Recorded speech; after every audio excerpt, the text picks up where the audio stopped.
bring him to the house and he falls asleep on the couch. And about 20 minutes later, he wakes up in a very violent seizure. So this is the first time he's never had a seizure before. I have never seen a seizure. I've never witnessed this before, but I knew what it was. And so I panic, as I think anybody would do in that moment. And I'm trying to find my phone. And like, I always have my phone on me somewhere. And in this moment, I could not find it. My poor kids are standing there, just yelling, saying like, is daddy dying? And I'm like, guys, help me find my phone. Hi, my name is Lindsay Connolly. I work for the MomCo by Mops International as the Northeast Network Manager. I am a mom to 3 kids. I live in Wilmington, North Carolina, and this is my Faithly story. So I always start by asking, could you tell me a little bit about your faith journey? So I was very fortunate to grow up in a Christian home. Both my parents loved the Lord and love the Lord still, I should say that. I grew up, I was born in Massachusetts, but really grew up in Maine. So Maine is home to me. And so my dad is actually a pilot and has been my whole life. And so I was raised in the church, went through Sunday school, youth group, and all the things. And when September 11th happened, my dad being a pilot as his career, he had just come home the day before from like a 2-week trip. And I remember I was in 6th grade when September 11th happened. And I remember laying in my bed that night after watching the news and processing what I could at that age and realizing like the connection between what my dad does for work and what we were watching unfold, in our country. And I remember laying in bed that night thinking, if that had been me, where would I have gone? And even though I had grown up in the church my whole life, I had never really like claimed my faith as my own. And so that was the night that I became a Christian and like accepted Christ into my life. And I just thought like, I believe in God. I love God, but I had never made that step. And so that was kind of, my first little journey. But then as I got older, I went through some pretty hard college years. My parents ended up getting divorced while I was in college, which was really hard to navigate.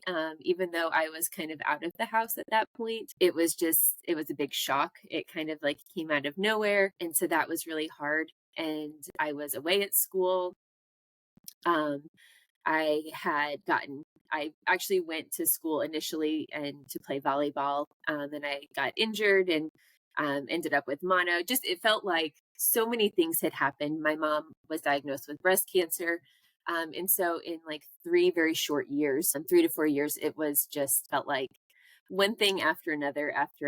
And it was hard, but it was really when I knew my faith was really, this is like when your faith comes into play, and I had a pastor ask me like, Lindsay, sometimes when people go through things like this that are really hard, they actually turn away from God and they turn away from their faith because they're like, well, I don't understand why this would happen. And I said, well, to be honest, like I can understand where people come from, but I have to believe that there is such a more greater good and that God is going to use all of these things in my life in some capacity and maybe to help other people. And that was really like what I clung to. And so that was kind of my college years. Could I ask you something about that? Yeah. I mean, did people help you through those moments, or you just kind of had kind of like this sincere trust that he was going to work through it? I was really involved in campus ministry. And so I was a part of a small group, a girls' Bible study on campus. I attended crew. And so all of that was just really instrumental. I did not do it on my own. And thankfully, my mom is so strong in her faith as well. And so she's such an encouragement, even through all of those really hard times. She was really kind of like a rock for me and my brother and sister too, and for all of us. So I stayed very tied into like attended church through college, was really tried to get plugged in where I could because I knew I needed that, So something I'm realizing more and more, faith is a lived experience. And once you experience like the goodness and the hope that comes from faith, like it becomes more real.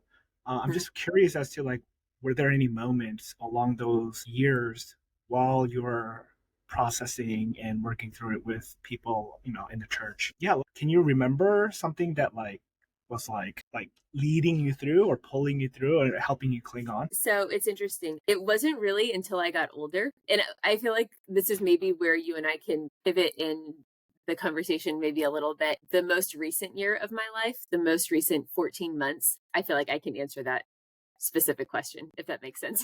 Yeah, perfect. Go. Okay.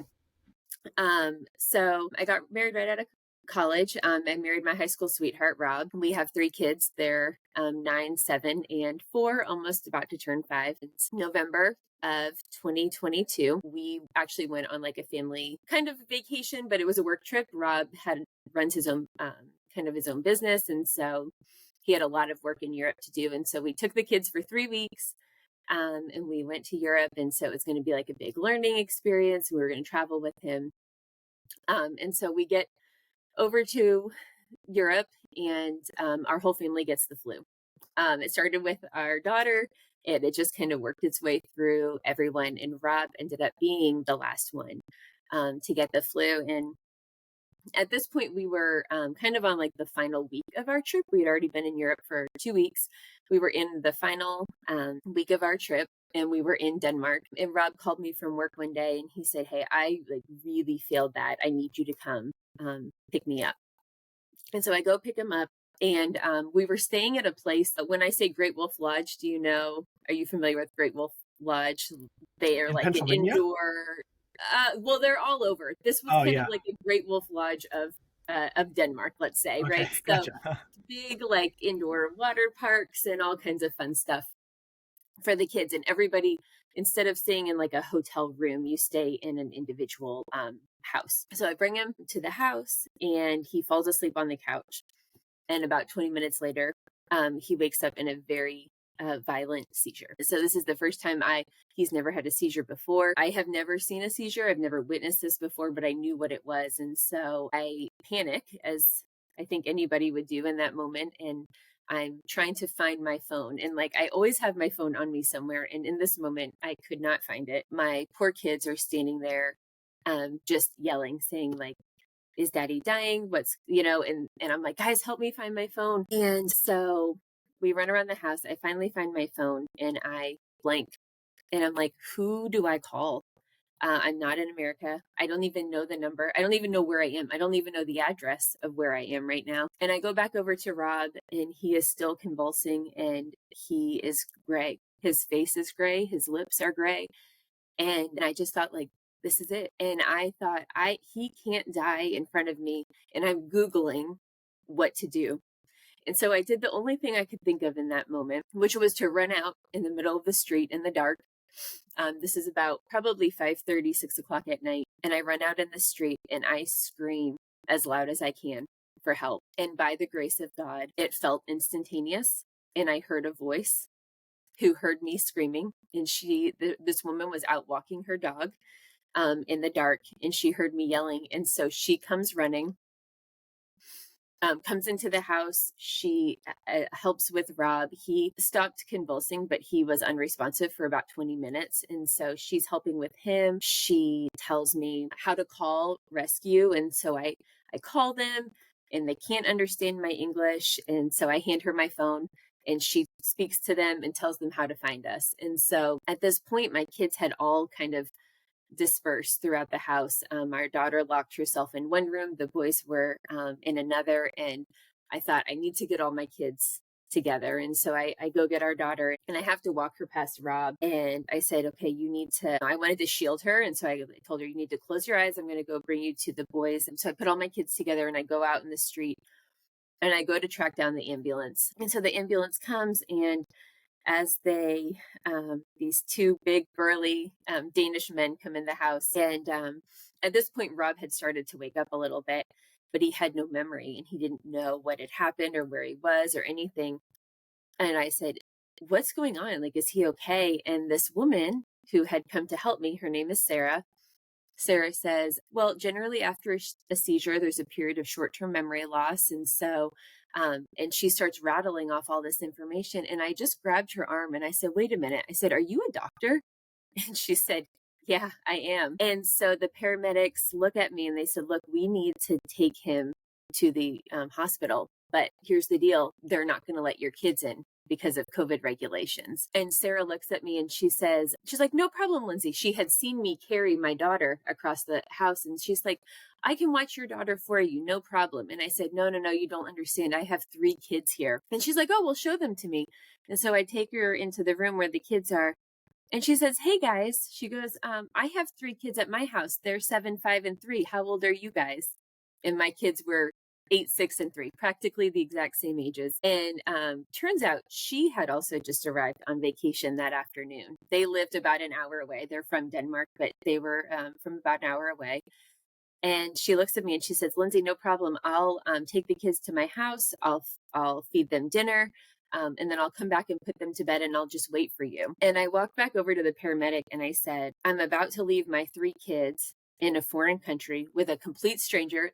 Her kids spoke no English. I said to him, I said, is this incredibly stupid?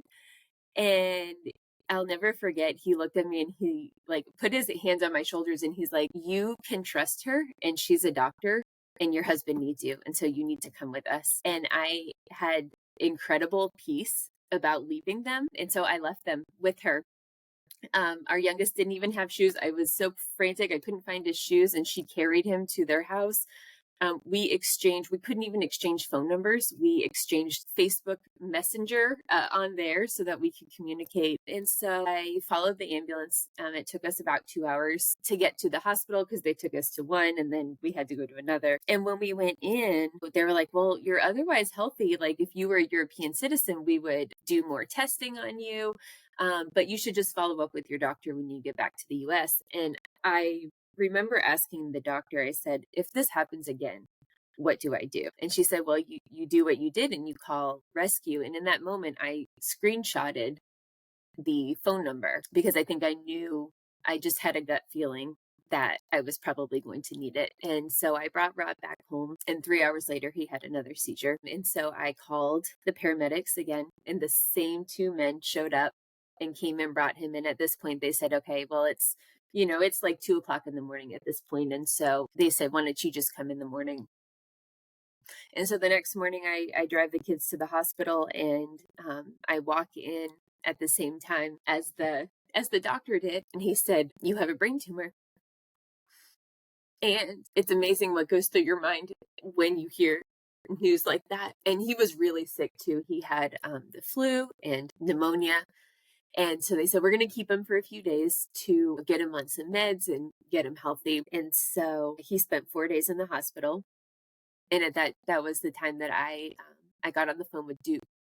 And I called and I said, hey, I'm in Denmark, but I just found out this news and I need your next available appointment. And so thankfully, my father-in-law jumped on a plane and flew over. I ended up leaving the kids with Sarah multiple times. She was absolutely incredible. And I call her my angel from Denmark because she brought us meals. She did grocery shopping. She did my laundry.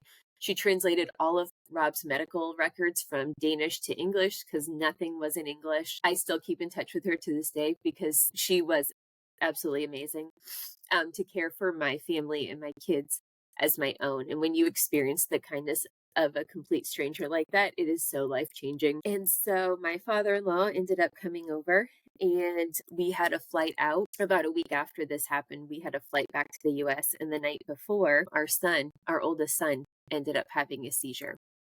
And so for the 3rd time in 5-6 days, I had to call the paramedics again.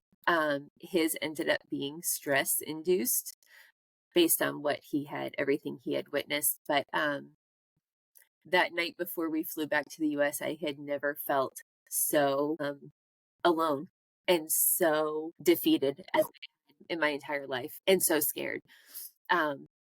But also had never felt so loved by God as I ever had in that moment.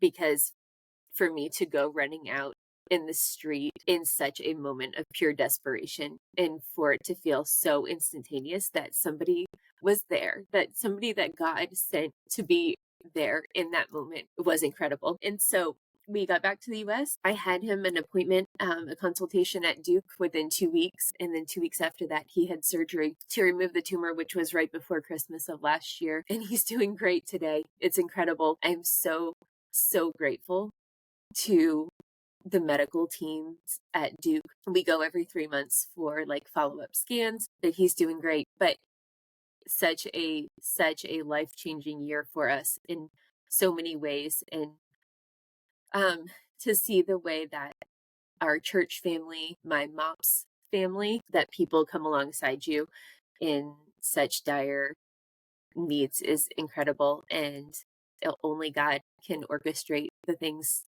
that we have experienced. Is your Anyway, son okay? sorry, that's a lot of information. No, that I didn't want to ruin the story. Yeah. Yes, our son is fine. His was, like I said, his was purely stress induced, and we had him checked out and evaluated, but it was trauma of witnessing the seizures, and that caused his. Yeah. Do you feel like from your college years to now, because there's a gap, right? Mhm. Looking back, do you see how all those moments prepared you for this moment, or you haven't processed yet? There's a lot I'm still processing. I think that all of those moments through college made me really think a lot and lean into my faith. And for that reason, it was something that was still so important to me to be able to see good in bad situations. And I feel like that's what it taught me, to be able to see the goodness of God in hard times, in desperate times, in times where you want to say, like, where are you, God, and why is this happening? But to be able to see how good and how faithful God is in what can be and what was my worst case scenario, I feel like that's what it prepared me for, because even in all of the bad and all of the hard, we serve a God who is so faithful and so good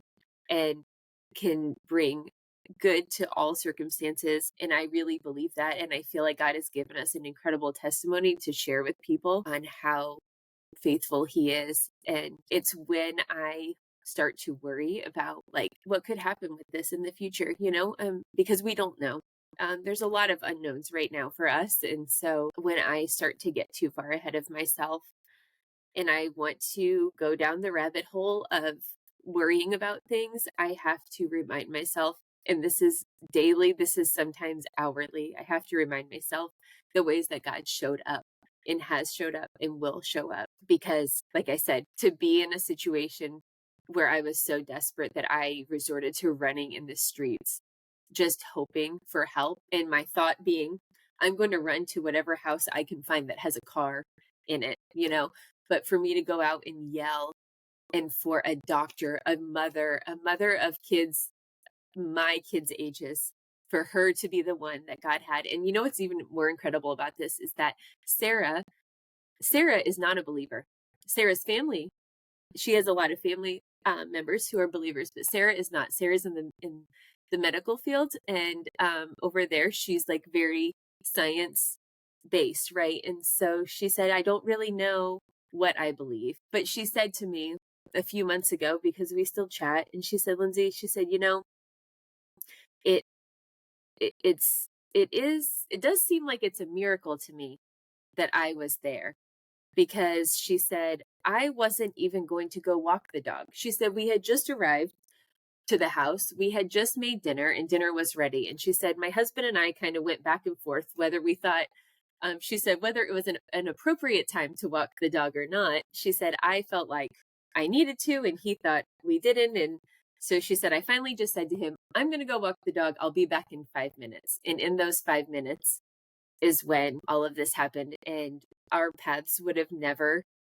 ever crossed had it not been for that, And I don't see how you can explain that in any other way. I don't believe in coincidences, but other than God, that God had her there for that reason. And it has opened such incredible doors for she and I to have conversations, about God and about faith. And so yeah, definitely life changing probably for the both of us, honestly.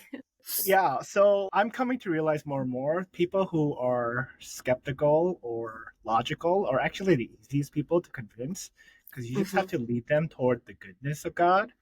And the Like, goodness of God is so like paradoxical because it feels so good, but it's like very opposite of what the world says it is. And so yeah, when people experience that, they're like, they don't know what to do with their mind, yeah, right? yeah, And a coincidence is just an unexplained pattern, but that's why you need faith because then you think everything is just random and luck, exactly. or you can believe someone is actually in control and doing good for you. So I Yeah, love that. And yeah. this morning, like something that's been running in my like this past year has been completely transformational too. God said, like, man, you are supposed to be a warrior. WARROR. I'm a bad speller, but you know what I mean, right? A warrior, right?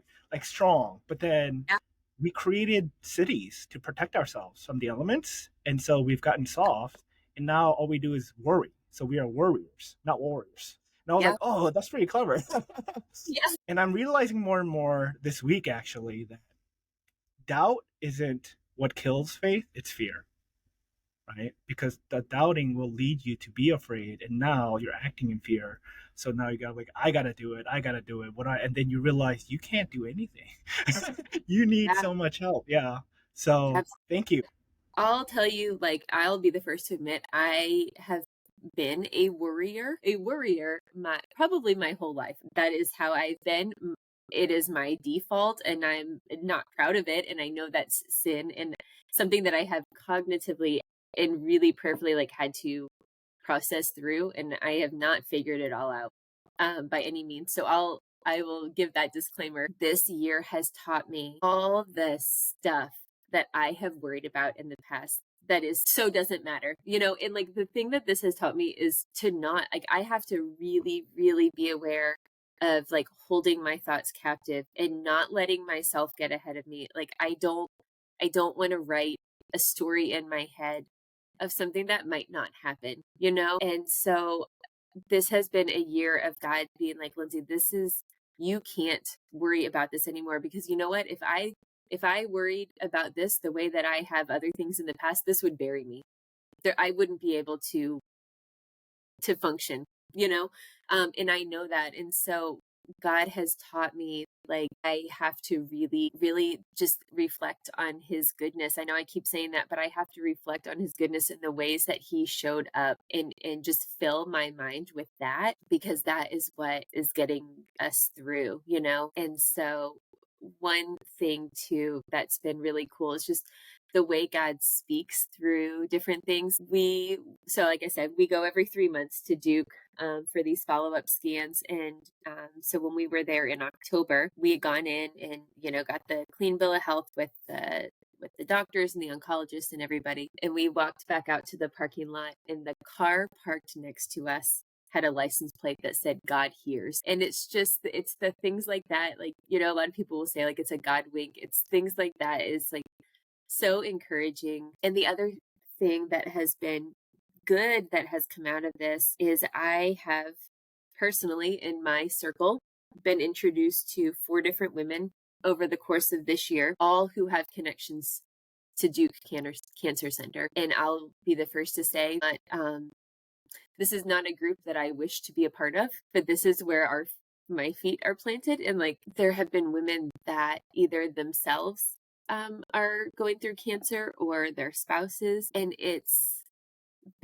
has formed a lot of relationships for me to where we can be support for one another in going through things that none of us wish we ever were going through, or that we aren't currently going through. But God has just continuously brought women into my life this year. And I feel like it's in some ways a mission field, in a way, in a mission field that I maybe wouldn't sign up to be in, but this is where I am. And this is where, if I can use our story and our experiences for other people to be a resource, to be an encouragement, to pray for, I want God to use me where we are. And so I do share this story with a lot of people because it is remarkable. Yeah.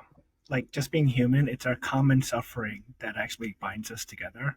So even as a family, when you're struggling together, it actually makes the bond stronger. and even the Mhm. idea of like the Band of Brothers from the HBO. I Mhm. love that miniseries. Like Mhm. men who go to war together and survive, they are lifelong brothers. Yes. So Yeah. yeah, I wish people understood that their pain is actually what's going to connect them to other people. Man, Yeah. so good. Thanks. How are you though? Like today, how are you doing? Because I have a lot of mom friends. I used to do children's ministry and then Oh, preschool, and all yep. of my teachers were moms, and like they're the only volunteers on the island, right? Because they're not Yeah. working. So like when you were telling your story, in my mind, I don't know if anybody like watching this understands.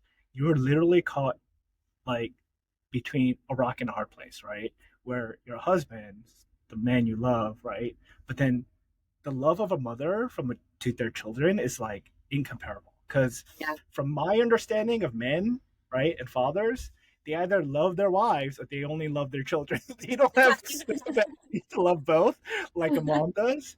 And so for you to like be in a position to like be provided for with your kids so you don't have to think about it now and just be fully present, that's where I see God's like just ingenious beauty. Yeah. And I will say, like, in that moment where I had to make a decision between going and, yeah, I mean, I had to make that decision. And I had just, this is what the Bible talks about, like the peace of God that surpasses all understanding. I had such peace that I knew I could leave my kids with her. And even though I had just met her, I didn't know her last name. I didn't know her husband. I didn't know anything about her, but I had such incredible peace about it that I knew that I could leave them with her. Now, when I was driving back to the house, after I had been at the hospital, I'm not going to lie, there were moments where I'm like, if she had taken off with my kids, where would I have ever found them? And those are really, really scary thoughts to think. But God gave me such a peace. And you know what else? The other thing that I often reflect on that I don't feel like I've maybe given my kids enough credit is that they went with her. They didn't question me. Nobody cried. They weren't scared. They had just witnessed the most scary thing that even as an adult is so hard to see. And as kids, they just watched their dad go through that. And then I left them with a complete stranger. And the fact that my 3-year-old went with her, I think there was peace for all of us. And yeah, it's really an incredible thing to think back on because to be honest, I have neighbors I've lived next to for 2 years that I wouldn't leave my kids with, you know? But Sarah had such an incredible presence and she was so motherly and I just knew God gave me the peace that like they were going to be okay, you know? And I had to believe that too because she had just come literally out of the dark running to help me. And so I trusted that she would take care of them and she did. I'm glad you said that. I think something that I'm learning more and more is like trust and belief is kind of the same thing, but you know when you fully believe it when you stop worrying, right? But Mhm. when you keep worrying, you're like, I'm trying to believe, but it's like, And so Yeah. I want to encourage you because something, just even last night, this realization came to me that we should fully embrace all of our weaknesses. Because you worry, you run to the Lord, right? Because if you didn't worry, you might have just handled it differently. So I realized Yep. God perfectly gave us our strengths and our weaknesses because it's our weaknesses that continues to drive us to Him in more and more and more until we get confident of like, oh, okay, I can just go to you whenever I want. I don't need to feel guilty. So I don't want you feeling guilty about being a warrior because I realized the greatest fear I had was the fear of accepting myself as I am, even in my weaknesses. Like, oh, Yeah. I shouldn't feel that way or I shouldn't think that way. It's like, now I believe as long as I don't bring it out into the world and it hurts people, then, you know, I think God just helps me work through it with Him. The other really cool thing, and I'm going to try to pull up this picture, which I know that this is a podcast, so you're not going to be able to. I'm going to show you. So when I was leaving the hospital one Yeah. night and just feeling so, the kids were with Sarah. I was leaving Rob in the hospital and I had to drive back. And I just was so many things go through your mind at that moment where I just needed to hold everything together for everybody, you know? And I didn't really know what was going to happen next. But I walked out of the hospital I'm gonna pull up the picture here. I walked out back down into the hospital lobby, and there was this big sign. Can you read it? So, God still there. I did the translation. It talks something about hand washing, right? Wash your hands. But when I read that, I just thought, oh, you are still God. You are still God, even though I'm scared to death, and even though I am so overwhelmed and I don't know what's going to happen, and all of the things. That was just such a visual reminder for me that, like, God is still God and God is still good, even in our worst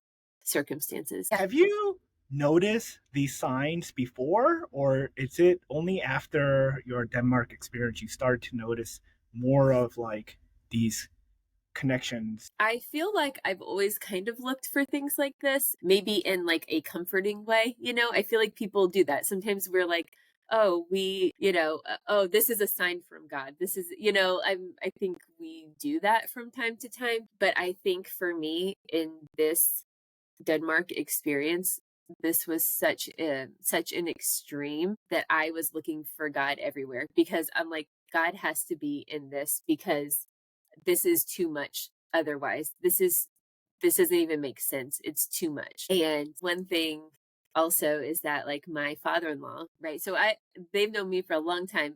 I started dating Rob when I was 16, and so my father-in-law has known me for almost half my life, right? And he is not a believer, and he'll tell you that.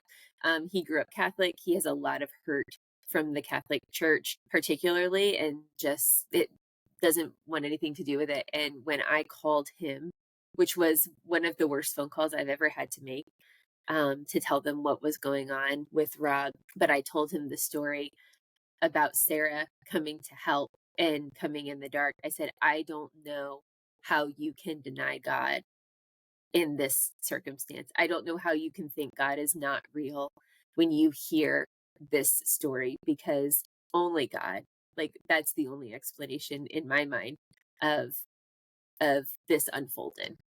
So it's just been something that we've been able to talk through, with people, and whether you're a believer or not, I feel like the story gives you definitely some things to think about, for sure. So the reason why I ask is because I've always noticed patterns too and coincidences, but I just kind of brushed it off.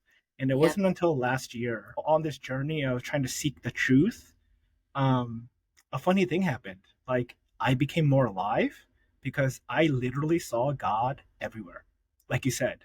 Yeah. And it's It, like, if you search him with faith, he kind of is everywhere because he's like put Easter eggs everywhere. I'm just like mind blown now. And so my whole life now is like exciting because I don't go look for these signs.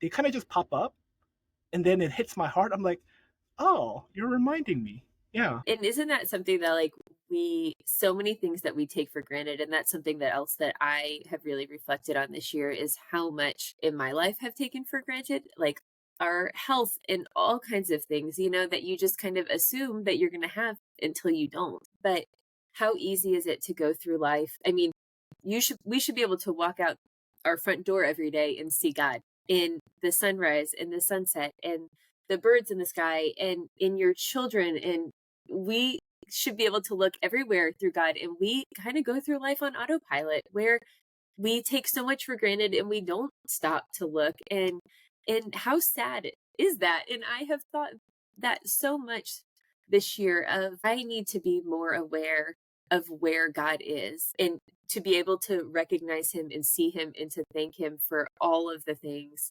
um not just the big things that I'm praying for, if that makes sense, but like to have just a heart that is so incredibly grateful for what God has given us, all that he's given us, and not overlooking the everyday mundane things that we kind of brush past. It's like any special relationship. It's not the grand gestures that make it. It's the itty bitty little things every single day that they do that you're like, ah, they're still that same person that Yeah, touches my heart. Yeah. yeah, exactly. You want to know something crazy, crazy? I might edit this out. I've been having a lot of like edit this out moments. Yeah, yeah, yeah. Even the things we remember, like if you think about it, like why do I remember the things I remember? Right? Because if you have like Alzheimer's or dementia, that's literally a decay in your memory, right? And so we take for granted that I know myself, but no, no, no, no, buddy. Only because your brain can retain certain memory that you hold as identity. But once that goes, like my grandfather had dementia, and it was heartbreaking. But because for him, he was just kind of living in different time periods.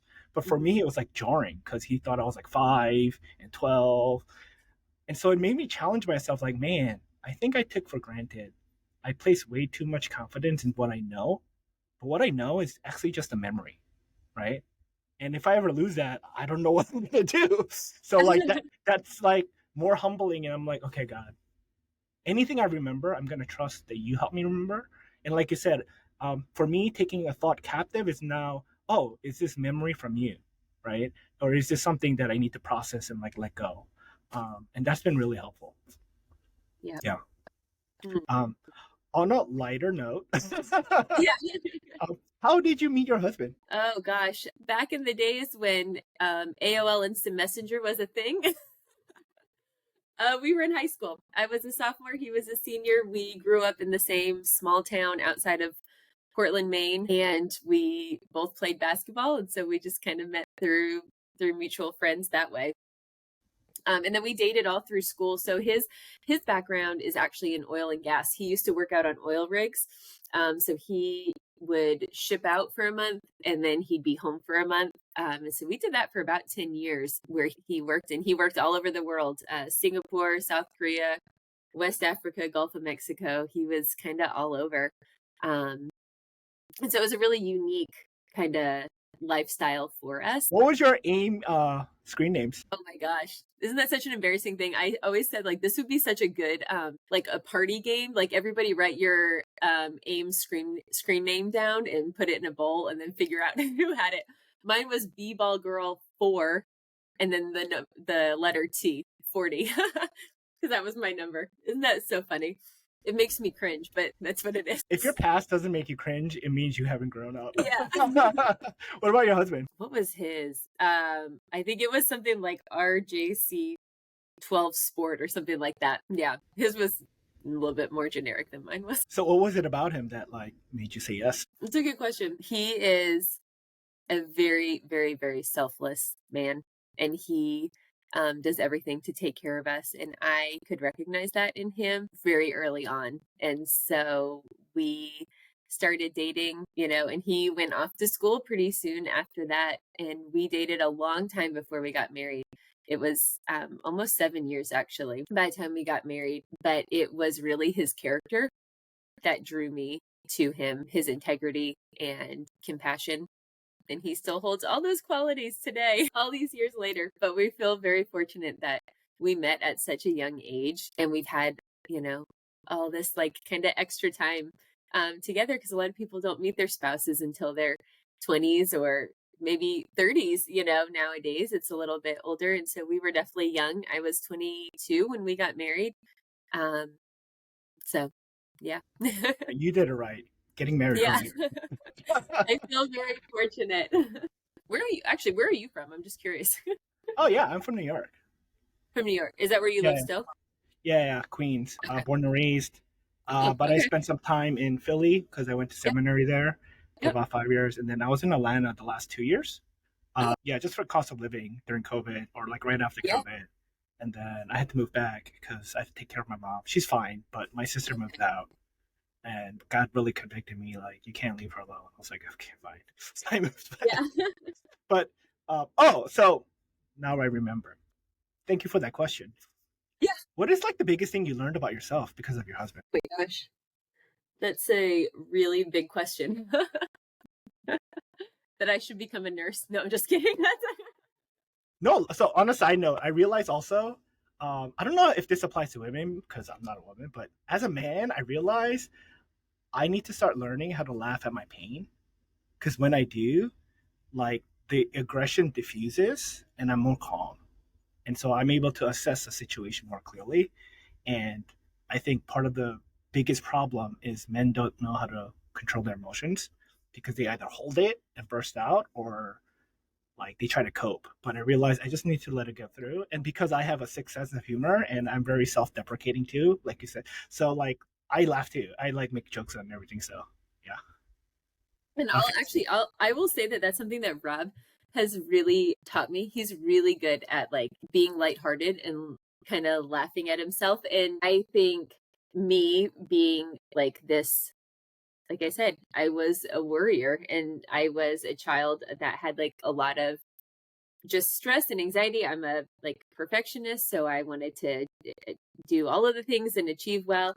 And Rob really taught me like you can't take life too seriously, you know, like, and to see the humor and to see the like that you don't have to be serious all the time and to like life is meant to be fun and lived, not just like grinding through every day. And so I feel like that is definitely one thing he has taught me over the, over the years is like you can't take yourself too seriously, and you have to laugh. And it's kind of like what you just said, like the amount of times I have said this year that if I don't laugh, I'm just going to cry. Like that's kind of the truth. Like you hit a point where I'm like, I don't think I can take any more things going wrong. So I'm just going to laugh because what else am I going to do? So that's definitely one thing I would say he's taught me is but also to enjoy life, to really enjoy it and to, yeah, find laughter in everything. He laughs more than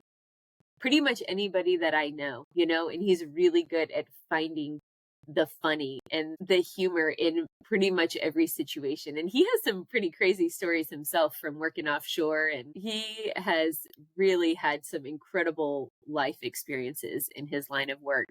Um, so yeah, I would say that that's definitely a big one that he's taught me. I need him on the podcast. Would he be You willing to should. come on? Yeah, Oh yeah, I'll talk. Yeah, he's a sometime in character. March.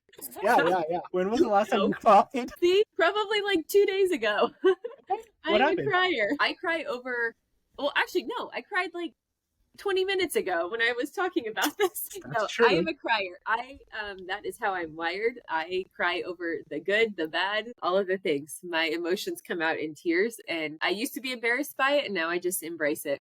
No, that's a superpower. I don't know if you know, because after you cry, it's so cathartic, and I really feel like it's because your spirit is like stretching because it's too big for your body. And that's kind of how I feel. Yeah. I just can't, I can't hold it in, honestly. Like once my eyes start to water, there's just no reversing the process. So It's good. Just let it out. Oh, so also, I don't know if this is it's funny. scientific, but it's definitely anecdotal.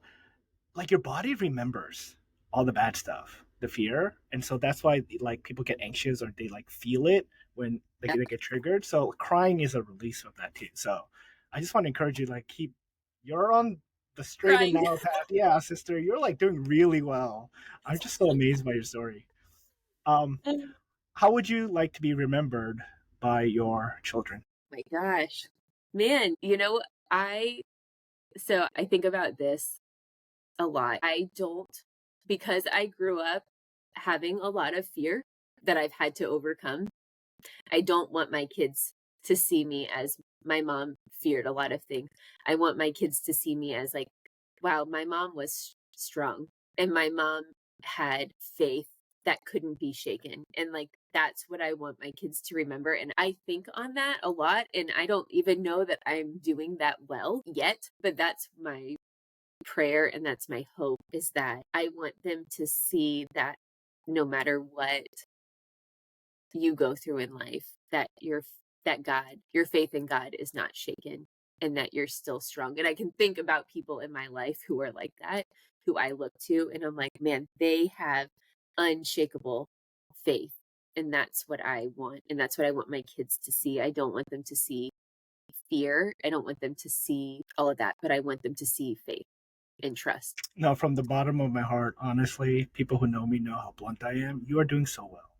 I want to encourage you. You're doing so well Thank you. because it's just the doing that matters. Because when you do it, you learn, and when you learn, you have a story to tell, like you said, and that story is so powerful. So, man, your kids are very lucky.